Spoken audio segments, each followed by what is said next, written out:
बहुत समय पहले की बात है। चंदनपुर गांव में मोहन नाम का एक दूध वाला अपनी पत्नी संगीता और अपने 10 साल के बेटे रोहन के साथ रहता था। उसके पास एक गाय थी। रोज की तरह सुबह सुबह मोहन अपनी गाय से दूध निकाल रहा था। तभी उसके पास उसका बेटा रोहन आया। पिताजी, मेरी पैंट फट चुकी है, मुझे नई ड्रेस सिलवा दो ना। स्कूल में सारे बच्चे नई नई ड्रेस पहनकर आते हैं और हम ये फटी हुई ड्रेस पहनकर जाते हैं। हाँ बेटा, चिंता मत कर। अगले हफ्ते तक तेरे लिए नई ड्रेस आ जाएगी। तब तक तू इसी ड्रेस से काम चला ले। दूध निकालने के बाद मोहन घर घर जाकर गांव वालों को दूध देने लगा।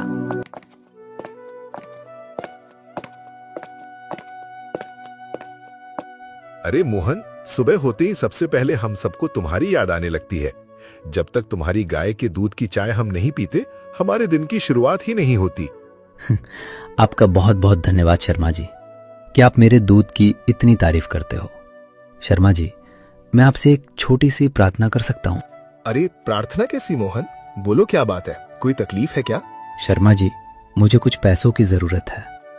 अगर इस बार पैसे थोड़ा पहले मिल जाते तो अच्छा रहता। मुझे अपने बेटे के लिए नई ड्रेस दिलवानी है। मोहन, हमारे गांव का एक नियम है, हम कभी उसूलों के खिलाफ नहीं जाते। ना हम वक्त से पहले पैसे देते हैं, ना ही वक्त के बाद। हम सब हर महीने पैसे तो देते ही हैं। वो सब पैसे कहाँ खर्च कर देते हो? शर्मा जी, मेरे पास सिर्फ एक गाय है, उससे मैं कितना कमा लूंगा? और भी बहुत सारे खर्चे रहते हैं। खैर कोई बात नहीं, मैं किसी और से बोलकर देखता हूँ। मोहन, जब ये पूरे गांव का उसूल है तो तुम्हें कोई भी वक्त से पहले पैसा क्यों देगा? फिर भी एक बार कोशिश करके देख लो। मोहन शर्मा जी को दूध देकर बिना कुछ बोले वहां से चला गया। रास्ते में कुछ गांव वाले उससे मिल गए। अरे मोहन, आज दूध लाने में देर कर दी। हम तुम्हारे घर की तरफ ही आ रहे थे दूध लेने। अच्छा हुआ तुम रास्ते में ही मिल गए। अरे नहीं, मैं तो वक्त पर ही निकला था। शर्मा जी से थोड़ा बातचीत करने लगा था, इसीलिए थोड़ी देर हो गई। ये लीजिए, आप लोग यहीं मिल गए तो यहीं पर दूध दे देता हूँ। मोहन ने उन गांव वालों को पहले दूध दिया, फिर उनसे भी पैसे मांगने लगा। लेकिन मोहन, तुम तो जानते हो हम लोग भी खेती किसानी करते हैं। हम लोग इतने अमीर तो हैं नहीं। और दूसरी बात, हम सब ने मिलकर ही बहुत पहले एक उसूल बनाया था कि वक्त से पहले किसी को पैसे नहीं देंगे। याद करो, जिस तारीख को तुम्हें पैसे देने होते हैं हम उसी तारीख को तुम्हें पैसे दे देते हैं। हम आज तक एक दिन भी लेट नहीं हुए। हाँ, वो बात तो है गांव वालों, लेकिन मुझे अपने बेटे के लिए स्कूल की ड्रेस सिलवानी थी। स्कूल के लड़के उसे चिढ़ाते होंगे। हाँ, तो 20 दिन बाद हम सब तुम्हें पैसे देंगे, तब तुम उसके लिए ड्रेस सिलवा देना। हाँ, कोई बहुत बड़ी समस्या होती तो हम तुम्हें पैसे जरूर दे देते। अभी के लिए हमें माफ करना। इतना बोलकर गांव वाले वहां से चले गए। ऐसे ही धीरे धीरे एक हफ्ता बीत गया। मोहन के पास कहीं से भी पैसों का जुगाड़ नहीं हो पाया। एक रात मोहन की पत्नी संगीता खाना बनाकर लाई तो तीनों जमीन पर बैठकर खाने लगे। अजी, आप सुबह सुबह निकल जाते हो गांव वालों को दूध देने और दिन भर गाय चराया करते हो। इन 2 कामों के अलावा आपके पास कोई तीसरा काम तो है नहीं। हमारी इकलौती औलाद है, उसे भी आप खुशियां नहीं दे पा रहे हो। बेचारे की पैंट फटी हुई है, स्कूल के बच्चे उसे चिढ़ाते हैं। क्या बीतती होगी उस पर? हम दोनों तो फटे कपड़े पहन लेते हैं, पर कम से कम अपने बेटे के लिए तो कपड़े ले देते। हाँ पिताजी, आपने कहा था 1 हफ्ता में आप मेरे लिए ड्रेस ला दोगे। आज 1 हफ्ता पूरा हो गया, आप तो अभी तक कपड़ा भी लेकर नहीं आए, तो सिलवाएंगे कब? क्या मैं स्कूल जाना बंद कर दूं? दोनों की बातें सुनकर मोहन के गले से अब खाना नीचे नहीं उतरा और वो आंखों में आंसू लिए बोला, बेटा, आजकल दूध में इतनी कमाई तो हो नहीं रही, और जिसके पास भी पैसे मांगने गया उन सब ने अभी पैसे देने से ही मना कर दिया। किसी तरह 20 दिन रुक जाओ, इस बार मैं तुम्हारे लिए ड्रेस जरूर ला दूंगा। वैसे एक बार कल मैं चौधरी जी के पास भी जाऊंगा। अगर वो उधार पैसे दे देंगे तो मैं कल ही तुम्हारे लिए ड्रेस ले आऊंगा। ठीक है पापा, वैसे आप इतना परेशान मत हो। स्कूल के लड़के मुझे चिढ़ाते हैं, कोई बात नहीं। जब मैं पढ़ लिख कर बड़ा आदमी बन जाऊंगा ना, तब आपको कोई तकलीफ नहीं होने दूंगा। फिर खा पी कर तीनों सो गए। अगली सुबह फिर मोहन जल्दी उठा, अपनी गाय का दूध निकाला और सबको बांटने निकल गया। आखिर में वो चौधरी जी की हवेली दूध देने चला गया। दूध देने के बाद, चौधरी जी, मैं जानता हूं कि वक्त से पहले मुझे पैसे नहीं मिलेंगे, लेकिन क्या आप मुझे कुछ पैसे उधार दे सकते हो? मुझे अपने बेटे की ड्रेस दिलवानी है। मोहन, तुम इतने गरीब हो, अपने बेटी को कहीं काम धंधे पर लगाओ, 4 पैसा वो भी कमाएगा जिससे तुम्हारी मदद हो जाएगी। क्यों उसे फालतू में पढ़ा लिखा रहे हो? मैं तुम्हें उधार पैसा नहीं दे सकता। ना तुम्हारे पास खेती है, ना ही कोई जमीन जिस पर भरोसा करके मैं तुम्हें उधार पैसे दूं। तुम्हारा महीना पूरा होगा तो दूध का पैसा तुम्हें मिल जाएगा। चलो जाओ यहां से। अब बेचारा मोहन कुछ बोल नहीं पाया और चुपचाप अपने घर वापस लौट आया। फिर ऐसे ही धीरे धीरे 20 दिन बीत गए। जब गांव वालों ने पैसे दिए तब उसने अपने बेटे के लिए स्कूल की ड्रेस सिलवा दी। लेकिन एक दिन मोहन सुबह सुबह दूध देने गया और जब वापस आया तो देखा उसका बेटा घर में ही मौजूद था। अरे बेटा, अब तो तुम्हारे लिए ड्रेस भी सिलवा दी। स्कूल नहीं गए क्या, या कोई छुट्टी है? वो बेचारा क्या बताएगा। पिछले 3 महीने से स्कूल की फीस नहीं जमा थी, इसलिए मास्टर साहब ने पूरे स्कूल के सामने हमारे बेटे को बेइज्जत करके भगा दिया। क्या बेटा, मास्टर जी ने तुम्हें घर भगा दिया? हाँ पिताजी, बार बार मास्टर जी मुझसे फीस जमा करने के लिए बोलते थे। मैंने आपको 1-2 बार बताया भी, लेकिन मैं समझ रहा था कि आपके पास पैसे नहीं हैं, इसीलिए मैंने आपसे बार बार नहीं कहा। पर आज उन्होंने मुझे मेरे दोस्तों के सामने बेइज्जत करके भगा दिया और बोला, जब तक फीस नहीं जमा करोगे तब तक स्कूल की तरफ देखना भी मत। चिंता मत करो बेटा, मैं तुमसे वादा करता हूँ कि तुम्हारी पढ़ाई लिखाई कभी बंद नहीं होगी। तुम्हारी जिंदगी मेरी तरह गरीबी में नहीं बीतेगी, ये मैं तुमसे वादा करता हूँ। अरे ऐसा तो आप बहुत बार कह चुके हैं, लेकिन कुछ होता ही कहाँ है। हम गरीबों का तो भगवान भी साथ नहीं देता। संगीता, अगर हम गरीबों का भगवान साथ नहीं देता तो फिर हमें खुद का साथ देना चाहिए। अगले दिन गाय का दूध निकालते वक्त मोहन ने 1 बाल्टी की जगह 2 बाल्टियां रख लीं। गाय का दूध कुल मिलाकर उसके पास सिर्फ 1 बाल्टी दूध हुआ। बहुत कर ली मैंने ईमानदारी से मुझे कभी कोई फायदा नहीं मिला। मेरे बेटे की पढ़ाई भी रुक गई। आए दिन घर में खाने की समस्या बनी रहती है। ऊपर से गांव वालों से अगर मदद मांगो तो कोई मदद भी नहीं करता। अपने ही दूध के पैसे अगर कभी वक्त से पहले मांग लो तो चौधरी जी ने ऐसा नियम बना दिया है कि पूछो ही मत। अब मजबूरी में मुझे दूध में पानी मिलाना ही पड़ेगा। उसने दूध में पानी मिला दिया। इस तरह 1 बाल्टी दूध अब 2 बाल्टी बन गया। अब ऐसा करूंगा, 1 बाल्टी दूध मैं अपने गांव में बेचूंगा और बाकी बचा 1 बाल्टी दूध मैं गांव से बाहर होटल में जाकर बेच दूंगा। इससे मेरी कमाई 2 गुनी हो जाएगी। मोहन ने वैसा ही किया। पहले उसने 1 बाल्टी दूध अपने ही गांव में हर घर में जाकर दे दिया। उसके बाद बाकी दूध उठाकर वो कस्बे की तरफ चल पड़ा।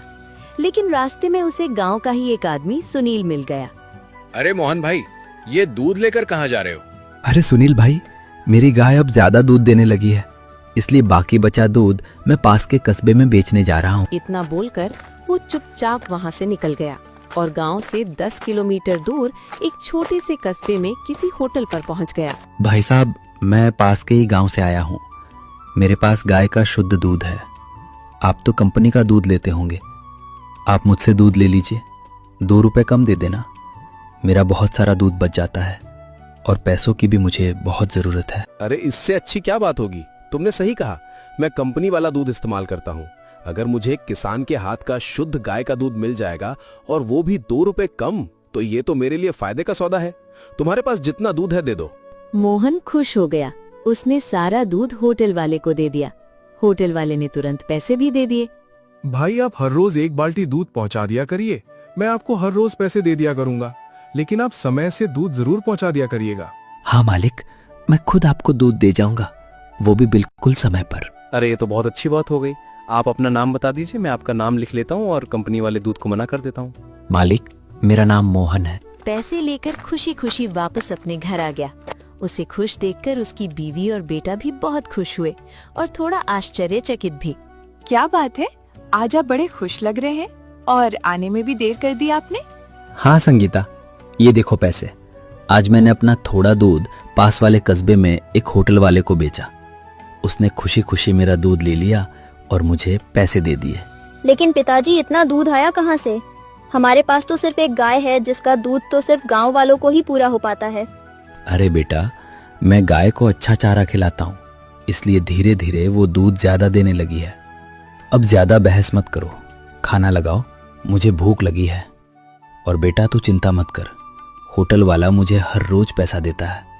1 हफ्ते में मेरे पास इतना पैसा हो जाएगा कि मैं तेरे स्कूल में जमा कर दूंगा। संगीता और उसके बेटे को कुछ समझ तो नहीं आया, लेकिन फिर भी उन्होंने कुछ बोला नहीं। तो इस तरह धीरे धीरे मोहन सुबह जल्दी उठकर गाय का दूध निकालता था और उसमें आधा पानी मिला देता था। आधा दूध गांव वालों को बांट देता था और आधा दूध उस होटल वाले को दे देता था, जहां से उसे हर रोज पैसे मिल जाते थे। 1 हफ्ते बाद बेटा, कल जैसे ही मैं दूध बांट कर आऊंगा वैसे ही तेरे स्कूल चलेंगे और तेरी फीस जमा करेंगे। ये सुनकर उसका बेटा और उसकी पत्नी संगीता बहुत खुश हुए। क्या बात है पिताजी, लगता है इस बार आपने माँ की बात दिल पर ले ली थी। 1 हफ्ते में ही आपने पैसे इकट्ठा कर लिए। लगता है भगवान हमारा साथ दे रहा है। बेटा, भगवान का तो पता नहीं, लेकिन अब मैंने खुद का साथ देना शुरू कर दिया है। खैर, खाना पीना खाकर वो लोग सो गए। सुबह एक बार फिर से मोहन उठा, दूध में पानी मिलाया, उसके बाद पहले गांव वालों को दूध दिया, फिर होटल वाले को दूध दिया। सारा काम खत्म करके घर आया तो उसका बेटा पहले से ही तैयार था। चलो पिताजी, मैं तैयार हूँ, मेरा स्कूल जाने का बहुत मन कर रहा है। जब से आपने स्कूल की फीस जमा करने की बात की है, तब से हमारा बेटा बहुत खुश है। भगवान करे ये खुशियाँ हमेशा बनी रहें। ऐसा मत बोलो संगीता, अब मैं अपनी जिंदगी में कभी भी कोई कम नहीं आने दूंगा, ये मैं वादा करता हूँ। मोहन अपने बेटे के साथ स्कूल गया और सीधा प्रिंसिपल के ऑफिस पहुंच गया। वहां पर उसने फीस जमा कर दी और प्रिंसिपल से बोला, साहब, हम जैसे गरीबों के बच्चे अक्सर फीस ना जमा होने के कारण बीच में ही पढ़ाई छोड़ देते हैं। मैंने देखा है बड़े बड़े घरों के बच्चे जिनकी फीस टाइम पर जमा हो जाती है, उनके पास 3-4 जोड़ी ड्रेस भी रहती हैं, सारी किताबें भी होती हैं उनके पास, फिर भी वो अच्छे नंबर नहीं ला पाते, उनका पढ़ाई में भी मन नहीं लगता। वहीं गरीबों के बच्चों का पढ़ाई में बहुत मन लगता है। मेरा बेटा तो रात रात भर मोमबत्ती की रोशनी में पढ़ता रहता है, लेकिन पैसे जमा न हो पाने के कारण जिस दिन मेरे बेटे को मास्टर जी ने बेइज्जत करके इस स्कूल से निकाल दिया, उस रात ये रात भर रोता रहा। मोहन जी, इस बात के लिए मैं माफी चाहूंगा। हमारी क्लास टीचर को ऐसे आपके बेटे को बेइज्जत नहीं करना चाहिए था। मैं मास्टर जी से बोल दूंगा, अगली बार से ऐसी गलती नहीं होनी चाहिए। कोई बात नहीं साहब, आज के बाद हर महीने आपको फीस मिल जाएगी। मैं अपने बेटे को पढ़ा लिखा कर बहुत बड़ा आदमी बनाना चाहता हूँ। आपका बेटा पढ़ने में बहुत अच्छा है, मुझे भी इस पर पूरा भरोसा है कि ये एक दिन आपका नाम जरूर रोशन करेगा।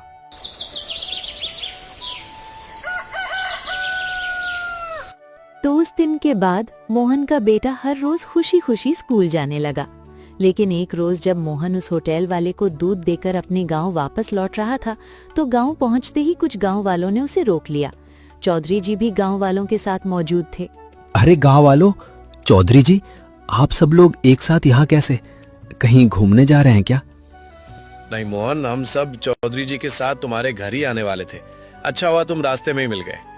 ऐसा क्या हो गया चौधरी जी? मोहन, गांव वाले शिकायत कर रहे हैं कि तुम्हारा दूध पहले के मुकाबले अब थोड़ा पतला आने लगा है। मुझे भी ऐसा ही लगा। कल मेरे घर में खीर बनी थी जो कि बहुत पतली थी। पहले वाले दूध से जब हम खीर बनाते थे तो बहुत गाढ़ी बनती थी। कहीं तुम पानी तो नहीं मिलाने लगे हो? चौधरी जी की ऐसी बातें सुनकर अब मोहन डर गया। अगर मैंने इन्हें सच बता दिया तो सब कुछ बर्बाद हो जाएगा। बड़ी मुश्किल से मेरी जिंदगी की गाड़ी पटरी पर आना शुरू हुई है। सच्चाई बताते ही मेरी गाड़ी पटरी से सीधा उतर जाएगी और शायद दोबारा कभी चढ़ भी नहीं पाएगी। क्या हुआ मोहन, क्या सोचने लगे? बताओ, तुम्हारा दूध अचानक पतला क्यों आने लगा? अरे चौधरी साहब, क्या बताऊं, मेरी गाय कुछ दिनों से थोड़ी सी बीमार रहती है, समय पर चारा भी नहीं खाती। शायद इस वजह से दूध पतला आ रहा होगा। मैंने जानवरों के डॉक्टर को बुलाया था।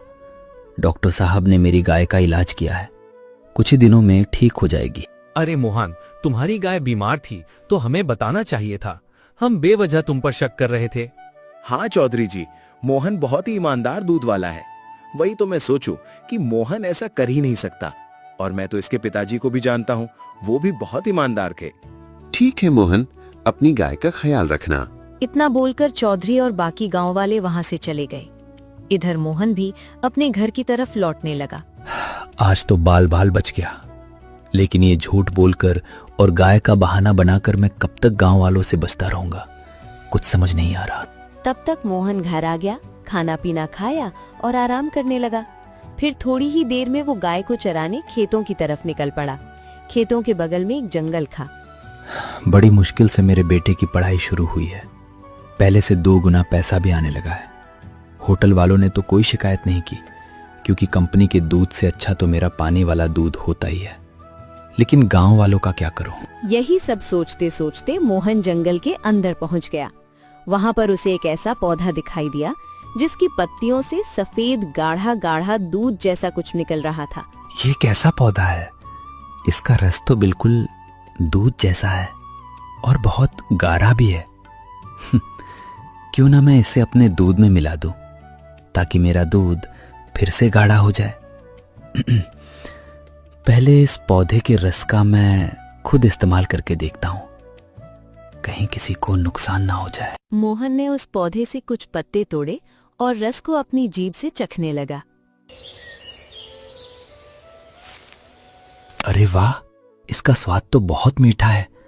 अगर इसको मैंने दूध में मिला दिया तो मेरा दूध गाढ़ा होने के साथ साथ मीठा भी हो जाएगा। इसका तो कोई नुकसान भी नहीं है। चल मोहन, अब इन पौधों को घर ले चल, अब तो फायदा ही फायदा होगा। मोहन वो ढेर सारे पौधे छुपाकर अपने घर ले आया।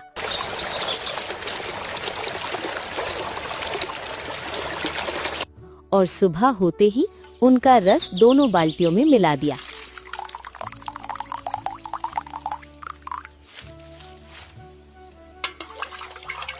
ये तो चमत्कार हो गया। मेरा पूरा दूध तो अब पहले से भी ज्यादा गाढ़ा और मीठा हो गया है। अब तो मैं 2 बाल्टियों से 4 बाल्टियां और 4 से 8 बाल्टियां दूध बनाया करूंगा और बड़े बड़े शहरों में ले जाकर बेचा करूंगा, जिससे मैं पहले से अब 2 गुना पैसा वाला हो जाऊंगा। अब मोहन वही गाढ़ा दूध गांव वालों को देने लगा। शाम को गांव वाले मोहन से मिले। मोहन, मुबारक हो, तुम्हारी गाय तो बिल्कुल ठीक हो गई लगता है। डॉक्टर साहब ने इतना अच्छा इलाज किया कि तुम्हारी गाय पहले से भी गाढ़ा, मीठा और स्वादिष्ट दूध देने लगी है। हाँ मोहन, आज का दूध तो पहले से भी गाढ़ा और मीठा था। हाँ शर्मा जी, मैंने भी जब दूध पिया तो बहुत स्वादिष्ट लग रहा था। धन्य है ऊपर वाले का कि मेरी गाय ठीक हो गई।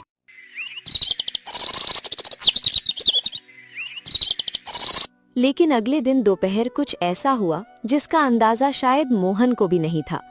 दोपहर में सारा गांव, यहाँ तक कि गांव की महिलाएं और बच्चे भी उसके घर के बाहर इकट्ठा हो गए। मोहन और उसकी पत्नी संगीता बाहर आए। मोहन ये सब देखकर डर गया।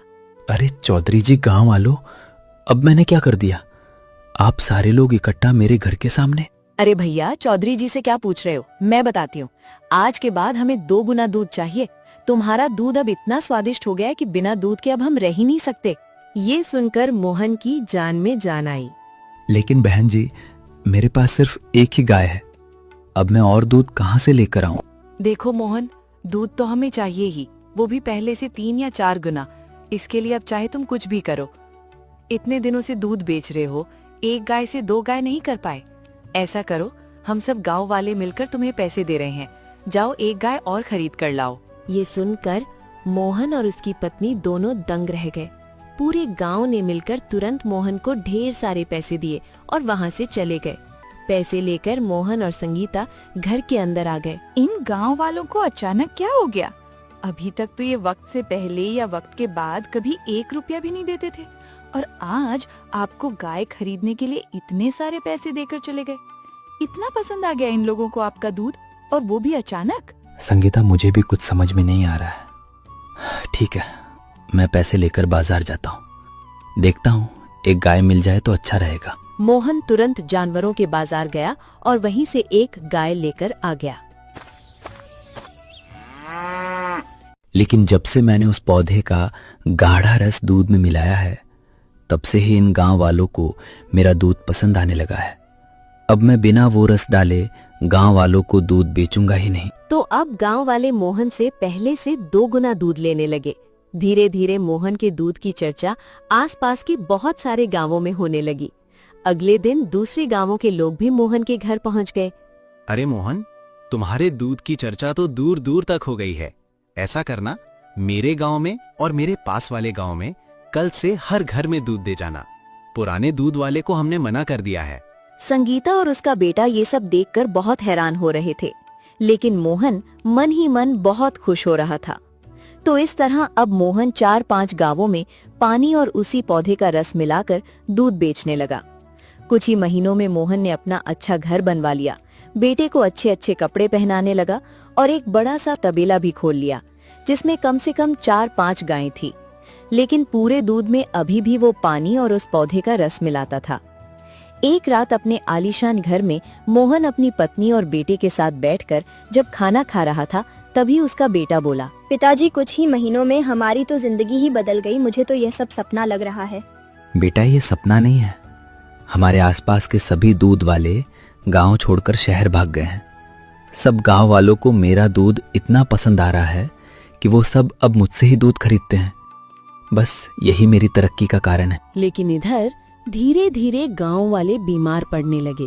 यहाँ तक कि संगीता, उसका बेटा और मोहन खुद भी बीमार पड़ गया। आसपास के गांव वाले भी बीमार पड़ने लगे। धीरे धीरे अस्पतालों में तो भीड़ लगने लगी। अरे, अचानक कौन सा वायरस फैल गया कि 4-5 गांव वाले एक साथ बीमार हो गए? अरे पता नहीं चौधरी जी, क्या हो गया कि अचानक सारे के सारे लोग बीमार होने लगे। चिंता मत कीजिए, इतनी कोई भयंकर बीमारी नहीं है, मैं सबका इलाज कर दूंगा। लेकिन इन 5 गांवों को छोड़कर बाकी किसी गांव में या किसी कस्बे में ये बीमारी नहीं फैली। ऐसा कैसे हो सकता है?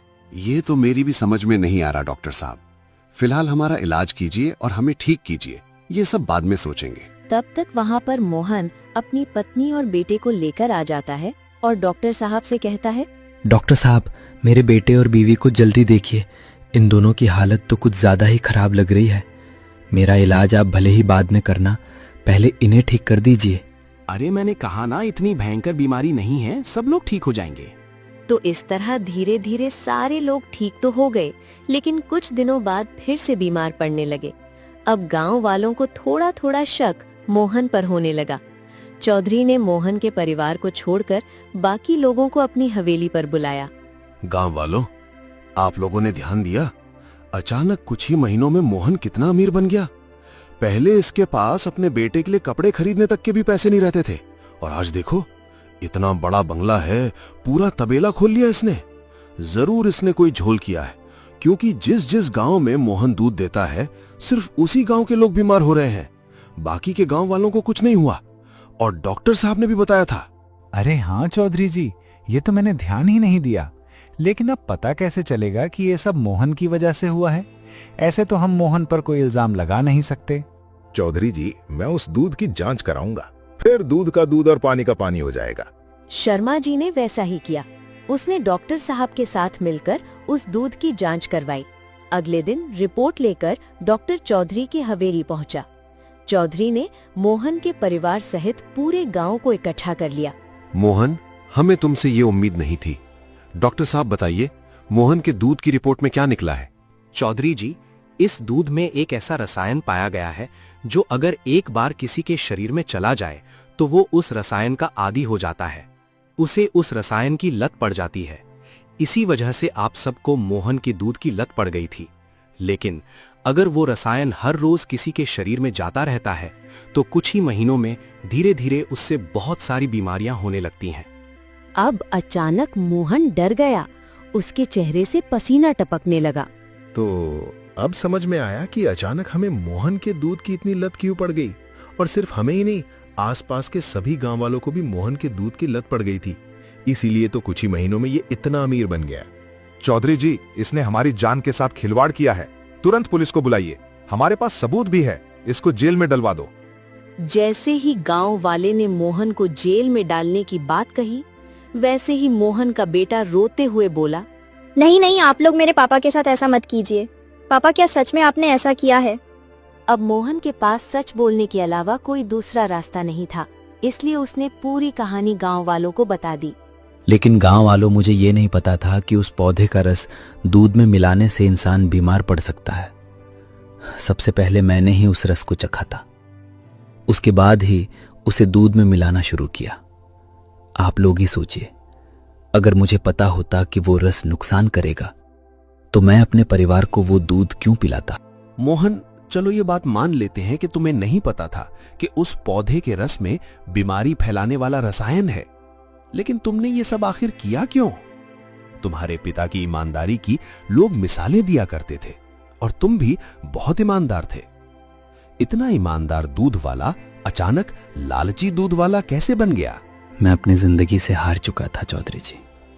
मैंने अपने पिता को भी पूरी जिंदगी परेशानियों से जूझते देखा। इस गांव के बुजुर्ग जानते होंगे, जब मेरे पिता इस गांव में दूध बेचा करते थे तब यहां एक और दूध वाला भी था। वो दूध में पानी मिलाता था और लोगों को मेरे पिता के खिलाफ भड़काता था। धीरे धीरे वो अमीर बन गया और मेरे पिताजी ईमानदारी के कारण कुछ नहीं कर पाए। गरीबी इतनी बढ़ गई कि पहले मेरी मां चली गई और कुछ दिनों बाद मेरे पिता भी भगवान को प्यारे हो गए। मैं भी अपने पिता की ही राह पर चल रहा था। पर आप सबको याद है, उस दिन मैं आप लोगों से पैसे मांगने आया था तो आपने देने से मना कर दिया था, क्योंकि आपने इतने कठिन नियम बना रखे हैं। घर में खाने को भी नहीं था और मेरे बेटे की स्कूल की ड्रेस फटी हुई थी। बताइए, मैं करता भी तो क्या करता? मेरे पास कोई दूसरा रास्ता ही नहीं था। अब आप लोग चाहे तो मुझे पुलिस के हवाले कर दीजिए। सही कहा मोहन, तुम्हारे पिता बहुत ईमानदार थे। वो लालची दूध वाला हम लोगों को पानी वाला दूध देता था और तुम्हारे पिता के खिलाफ भड़काता भी था। चौधरी जी, मुझे लगता है मोहन को एक मौका देना चाहिए। ठीक है गांव वालों, अगर आप सबकी यही मर्जी है तो मोहन को मैं एक मौका देता हूं और वो नियम भी आज के बाद बदलता हूं कि टाइम से पहले या बाद में पैसे नहीं दिए जा सकते। लेकिन मोहन, आज के बाद अगर ऐसी कोई शिकायत मिली तो रिपोर्ट हमारे पास है। अगले दिन तुम पुलिस की काल कोठरी में नजर आओगे। चौधरी जी, मैंने जो किया मजबूरी में किया। अब मैं कसम खाकर कहता हूं, आज के बाद ऐसा कभी नहीं करूंगा। आप लोग बहुत अच्छे हैं जो इतनी बड़ी गलती के बावजूद आप सबने मुझे माफ कर दिया। अब मोहन के पास आलीशान घर, ढेर सारी गायें और तबेला तो था ही, इसलिए अब उसने दूध में पानी और पौधे का रस मिलाना बंद कर दिया और एक बार फिर से ईमानदारी की जिंदगी जीने लगा।